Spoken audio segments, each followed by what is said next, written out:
Yo, what's going on, people? Diligent here, back in the cut, man. Hope you're good, hope you're safe. And yeah, in today's video, we're going to be looking at ways to improve our chord progressions. So the plan is to look at a couple industry hits, break down the progressions, see what the producers done in their songs, and see what we can take from it and implement into our own samples. So yeah, man, should be a good video packed with gems. Make sure you watch all the way through. And if you enjoyed the video, make sure you hit the like button and subscribe if you haven't. Without further ado, let's get into it. Okay, so before we start, there's a couple concepts I want to explain first. Most of you will be aware already, but there may be some beginners watching. I want to break it down for them. So you may hear me refer to some numbers which may seem random. So I might say this progression was a 2-5-1. When I'm doing that, that refers to the chords in the scale. So let's take the C major scale, which is all white keys. The C is the 1, the D is the 2, the E is the 3, the F is the 4, the G is the 5, the A is the 6, the B is the 7, and we're back at the 1. So if you hear me say the 2-5-1, it means I'm going to form a chord on the second note in the scale.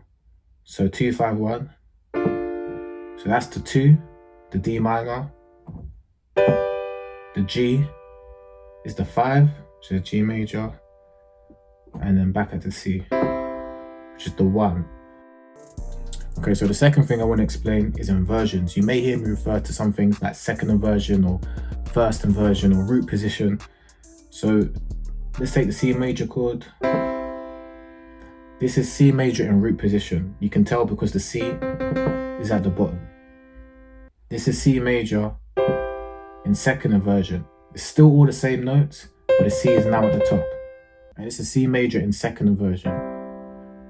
Still all the same notes played, but the C is in the middle.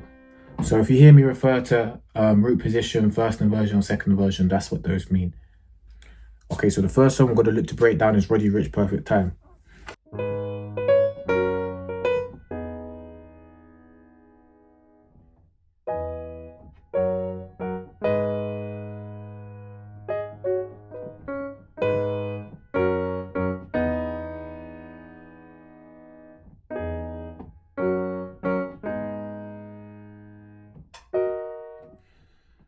Yeah, I'm not the best player, but you guys get the idea. So we have the song here in MIDI. The progression, I believe, is a 1-7-6-6-7-1 progression, which has been used in like a majority of songs like of pain progressions. So you probably heard something like this before.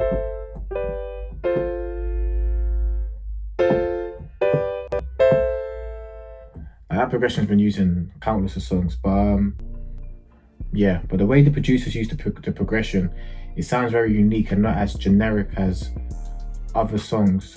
Yeah. Okay, cool. So breaking down the chords. This is a G sharp minor chord. However, it's in second inversion. This is what it would be in root position, but this is what's actually being played. And it sets it up nicely for a transition into the S sharp major chord, which is the next one. So. And the F sharp major chord is also in second inversion. So the reason why inversions are helpful is when the notes are all close together like it is here, like they're all pretty much within the same range, it sounds much more harmonically pleasant. So if I had this up there, it's a bit dramatic, but let's put this down there.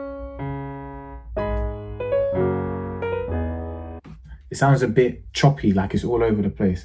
So the idea is use your inversions to get your notes sounding more cohesive. Okay, so looking at the third chord, that third chord is an E major 7 chord. And if we look closely, if we invert the note here, the same as the first chord. The only thing different is the root note. The root note is then dropped to an E. So when you look at a lot of major 7 chords, it's usually a minor chord with a different root note. So for in this instance, it's a G sharp minor chord over an E. All right, cool. So the next thing I want to highlight that can make your chord progressions more interesting, other than inversions, are octave changes. So I'm going to let the song play.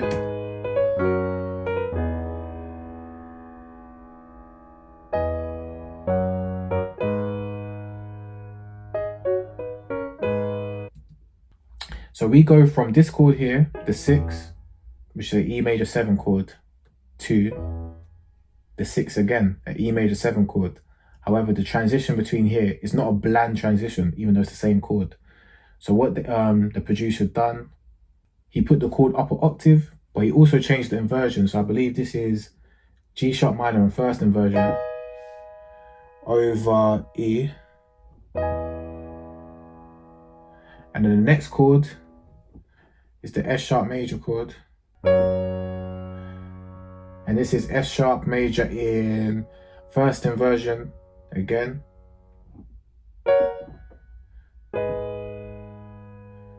And now this is G sharp minor in root position. You guys can see all the keys up there. So you're having first inversion in G sharp minor over E. So just going up to the S sharp major.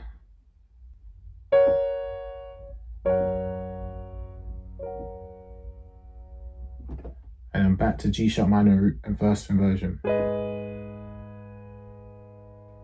So that change in octave and then the change in voicing, so the different inversions, helped create a completely different vibe, and it makes it not as bland as the normal generic 6/7 generic pattern like this.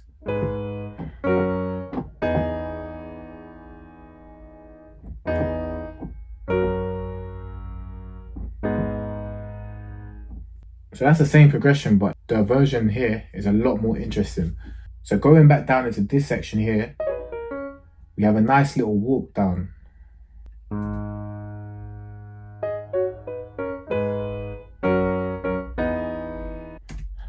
So what is this section here? It's the first and fifth of each chord. So the first one is A flat 5 apparently. Well, if I add the B, I'm back to a G sharp minor chord. So it's literally the chord progression. However, the middle note or the third note is omitted. So it's just the 1 and the 5. Now it's a S sharp 5, but if I add the middle note, you got the S sharp major again. Now I've got a B apparently. If I add the middle note, I've got a G sharp minor again. Yeah, so it's literally, if you want to try a little walk down like that, try to put the chords that you're using in your progression, but just take the third note out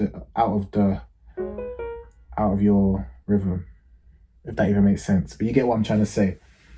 Yeah, so the next song I'm going to be breaking down is Roddy Ricch, High Fashion.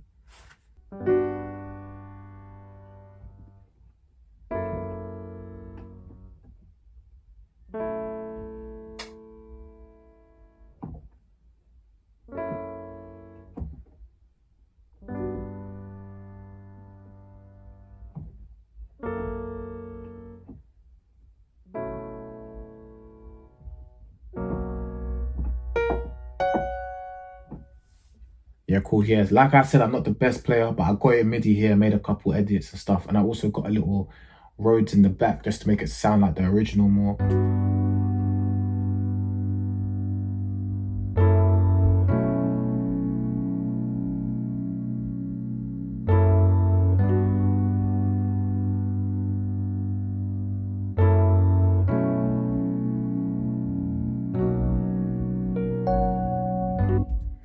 Okay, cool. Yeah, you get the picture. So there's mainly one thing I want to show you. This progression is pretty simple, but the thing they did, which I feel like most people don't do, I know I don't do it enough myself, is using certain different chord extensions. So here we have a dominant extension. We got a sus extension here. So let's look at the dominant first. So let's just go to C major, since that's the easiest one. So here's a simple C triad. This extension here is a dominant 7 add 9, I believe. So it's this extension here. So it's a dominant 7 and they've added the 9th note in the scale, which is basically the second note in the scale. But so we have a simple C triad here. If I make it a C major 7 by adding an extra note, to get this to a dominant, all I have to do is flat the 7 Flatting the 7 basically means going down by 1/2 step, or the next note down. So the next note down from this right here, this B, is the A sharp. And now I have a C dominant 7 chord. And what they did, I think they added the 9. So I added the second note. The second note can also be called the 9th note when you go back up. So 1, 2, 3, 4, 5, 6, 7. This is basically back at the 1, but if you to keep on counting, it's 8, 9, 10, 11. So when you see like little things like a B minor 11 chord, which is what this chord is as well, I think. That's what it means. Cool. But this chord is let's play it. It is a B7 9 sus4. Excuse me. Or it's a B minor 11 chord as well. So yeah, looking further at the sus chord, right now we have a C. If you wanted to get a C2, I'll press the second note in the scale instead of the third. So I'm going to shift it from the third. Or I could get a sus4, I press the 4th note. So that's a sus2, that's a sus4. Now sus notes are good because it kind of like builds tension, like this chord doesn't feel finished. So I could go. So it's a nice little transition. Because I couldn't really end the song like that. It would be tension, I need to resolve it. Same with the sus2.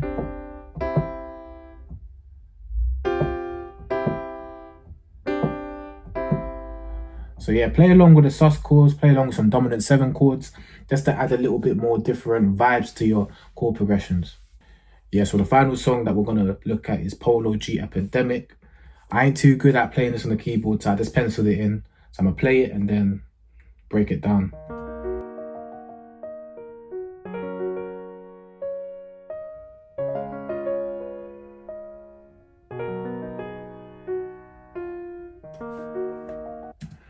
Yeah, so the chords in this progression are arpeggiated. And me personally, I think the arpeggiation makes this like a beautiful melody. Like I really like the sound of this melody. It's probably my favorite Polo G song. So all these are chords. This isn't part of a melody. So it's an E flat minor chord, F sharp major chord, a D flat major chord, and a B major chord. So let's quantize it and get a better look at how they look. So this is how the chords are, like a regular basic chord.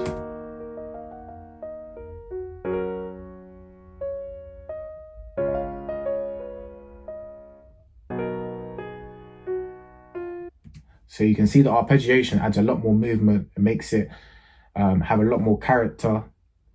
And let's take a look at how they've done it as well. So I think, so that note is just doubled. So the root note is just doubled. And this would be here. So this is what a basic E flat minor triad would probably look like in root position.